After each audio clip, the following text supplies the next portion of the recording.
New England take.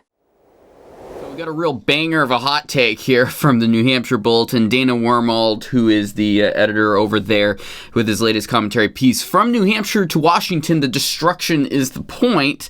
I for the record, I did invite him onto the show to talk about. He's not big on doing media appearances, so he turned me down, which is fine. Not what everyone's into. There's just so many points. I just had to sit down and talk it through, because I mean, I get some of his points, but for the most part, there's some key factors that I don't know. I don't understand how anyone but a progressive would think this is the case.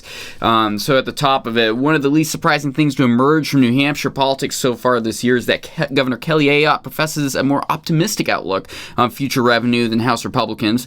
That's an intra-party symbiotic relationship at work. Our new governor doesn't want to be viewed as the architect of deep cuts, and House and Senate Republicans, like federal counterparts, are more than happy to carry that title, even as their constituents pay the price. Yeah, this is going to be really interesting no matter what here in New Hampshire when it comes to politics, because we had a first-term governor who either definitely wants to run again in a couple years, or is definitely going to want to consider in the future opportunities again to return to the Senate, if I had to guess.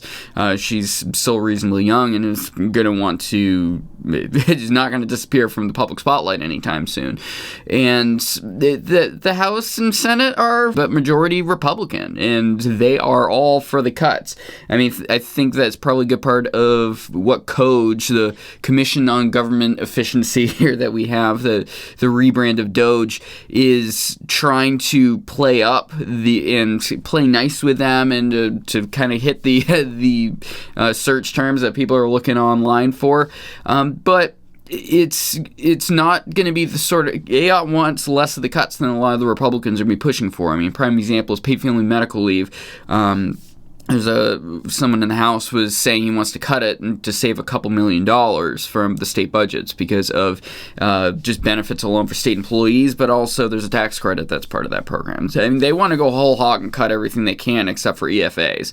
Make no mistake about it, Ayotte's going to have to thread that needle, so it'll be interesting. Moving on, later this year, Ayotte will sign the two budget bills 1 and 2, while lamenting they're imperfect, perhaps even painful, but as every family knows, she will say, sometimes you have to tighten the belt and figure out how to do more with less. She'll talk about how New Hampshire remains the jewel of New England, and cherry pick a few stats about how free our state is, and all the ways it's growing and prospering. All the cutting of taxes and regulations and public service and supports means New Hampshire is open for business, she'll say. This is the real key part here. Sure, your wages will be stagnant and your expenses from food to childcare to housing will continue to rise, but some random libertarian think tank chart figures you've got it better than anyone in terms of liberty, so quit your moping. I was like, oh my gosh.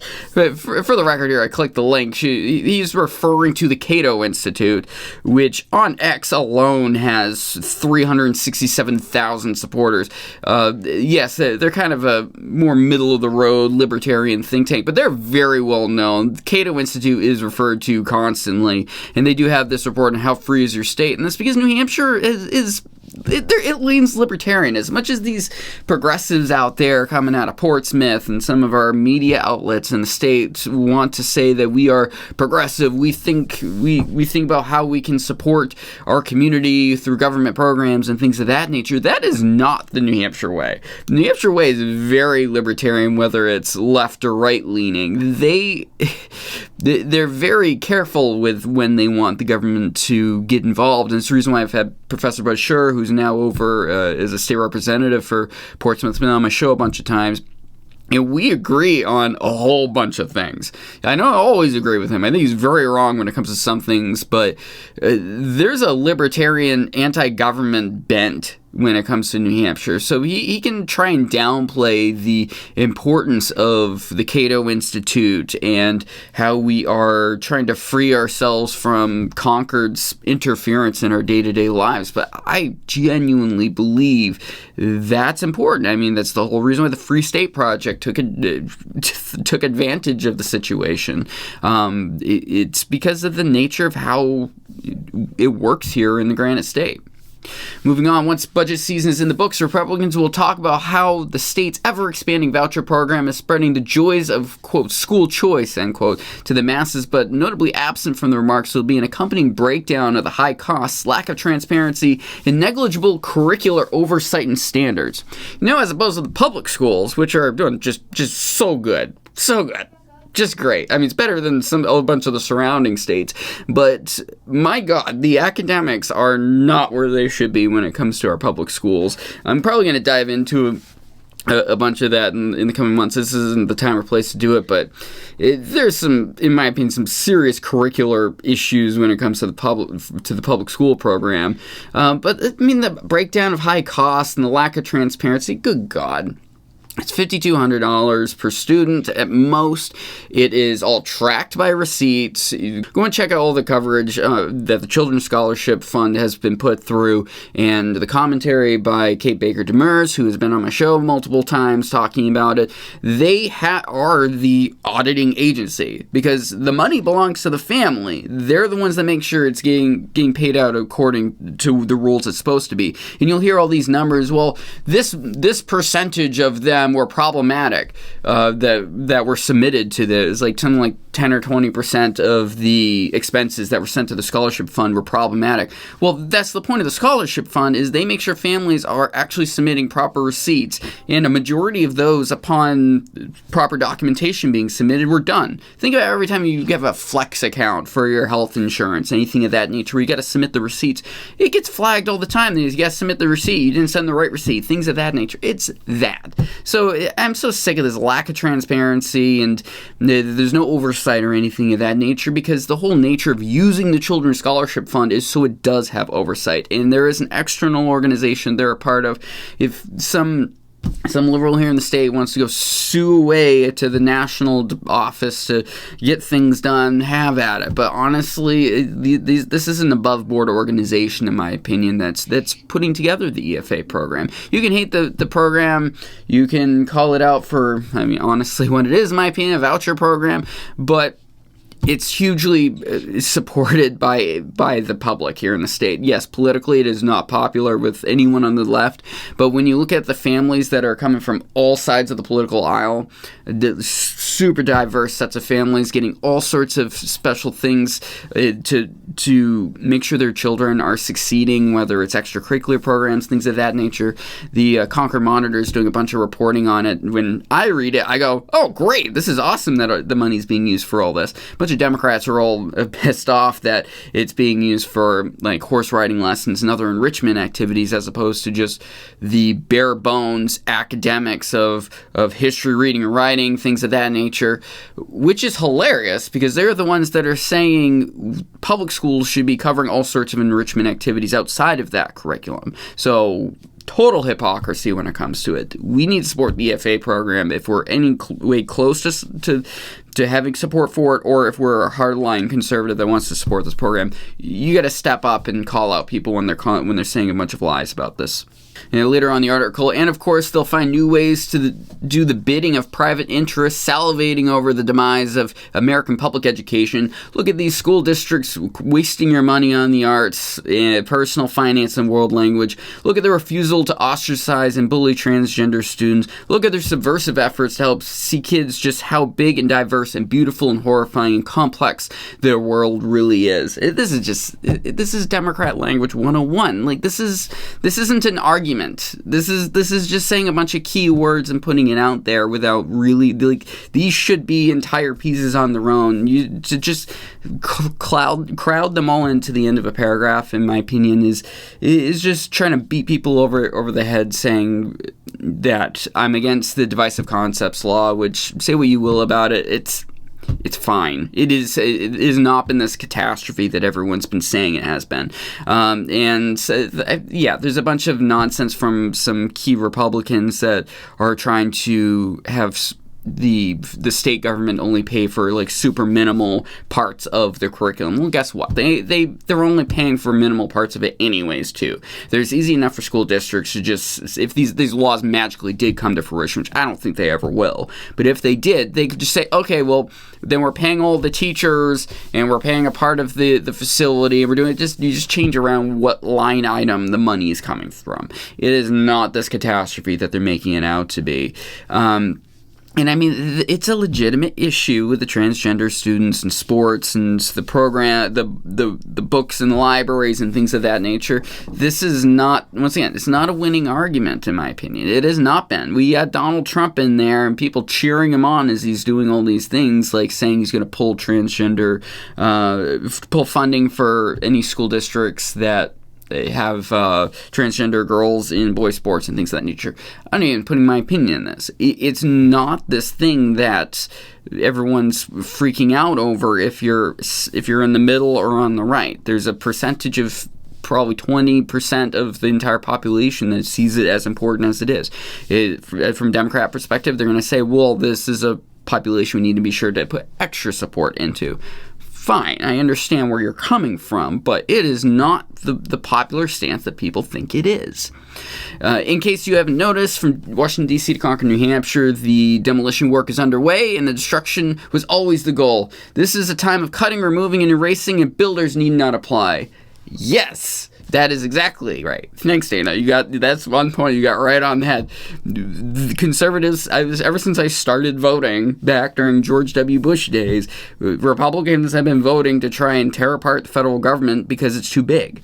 It's the federal administrative state. We think it's a problem. This is the libertarian argument against the federal government. It's too big, intrusive, and it is affecting things in our day-to-day lives when it should not have that capability to.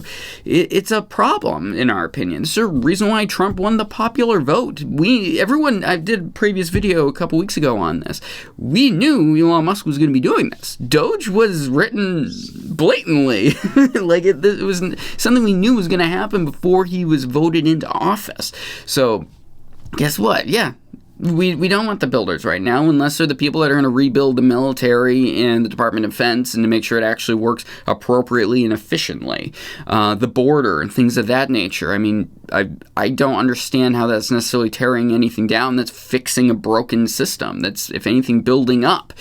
So when it comes to random things like USAID, Department of Education, even some stuff with the National Forest Service and stuff, yeah, they're looking to tear down a lot of the bureaucracy and the staff, because there's a lot of people that work for the federal government, and it's disproportionate in many people's opinions. And this was interesting here. If you're hoping the next prediction is of a blue wave come 2026, I'm sorry to disappoint you. It's difficult to get the vote when your party's top slogan in D.C. and Concord is, quote, hey, we teamed up with Republicans on some bills to make sure they were less terrible than they would have been otherwise, end quote. But being out of power isn't the same thing as being powerless. The American people are getting soaked by a fire hose of horrors, and even the people in red baseball caps who find it refreshing now are going to feel the sting and chill soon enough. If you say so.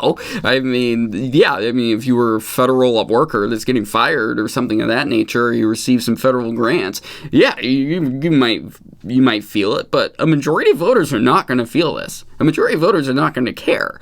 A majority of voters that voted for Trump knew this was going to happen, and I just hate this nonsense of Democrats shouldn't work with Republicans or vice versa. It's toxic and useless. You should have a seat at the table. If you refuse your seat at the table to make things hopefully not as bad, or to get a couple things that you care about into the bills, you are part of the problem. This has been my issue with much of the MAGA movement personally. This has been my issues with hashtag resistance Democrats. I've been calling out ever since I started doing radio in college. The hashtag resistance crew, they are the ones in the wrong, and the hashtag resistance Democrats literally lost. Like, yeah, AOC and such is still kind of floating around, but that is not the future of the Democratic Party. The parties need to work together, and for him to say that they should just they shouldn't try and slow things down, or they should just be an entirely resistance and only fight back movement is wrong. They should be collegial, especially here in Concord. I mean, they should find some way to, like he literally says, bipartisanship isn't fully earned, it should be fully rejected. Screw that. It should be pushed for, even if you absolutely hate the president and you think he's a friggin' Nazi, like so many people do. We need people that are going to work together if we're going to fix the situation. Because say what you will about Trump, I think Ben Shapiro put it best. He's not the murderer of American politics. He's the coroner. Our political system was already fried before he entered the scene, and he's doing things now in his second term that are actually Republican-oriented instead of just kind of soft, middle-of-the-road Republicans. So it's going to be interesting here. Dana's been putting himself out more out there in some of these political stances, which I respect. I did it last year myself a fair bit, but I just think the progressives are wrong. Like it's more than just politics. I think they're outright getting things wrong in what the majority of the population wants. The majority, the popular vote went to Obama, and many of those people switched over to Trump because they realized the establishment Democratic Party is screwed up. And now we're seeing it here in Concord more and more, with Republicans stepping up and continuing to be in the governor's office and then the House and Senate. And hey, we got some senators going to be running for office again. Maybe they won't. We're waiting to see what Jeanne Shaheen's honestly going to do. I think she's going to be too old to do it.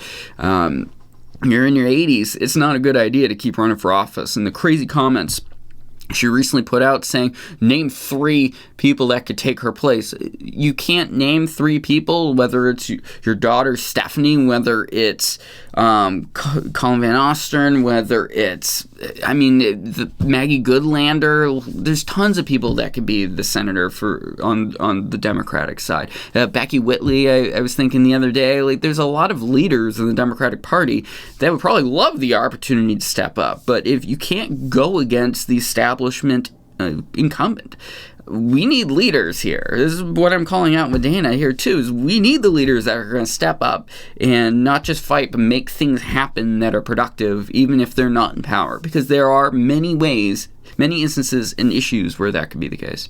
All right, NewEnglandTake.com. Please be sure to like and subscribe. Also, I'm going to be featured now on the Granite Grok once a week on Saturdays, so be sure to check out what the guys are doing over there. Super good stuff.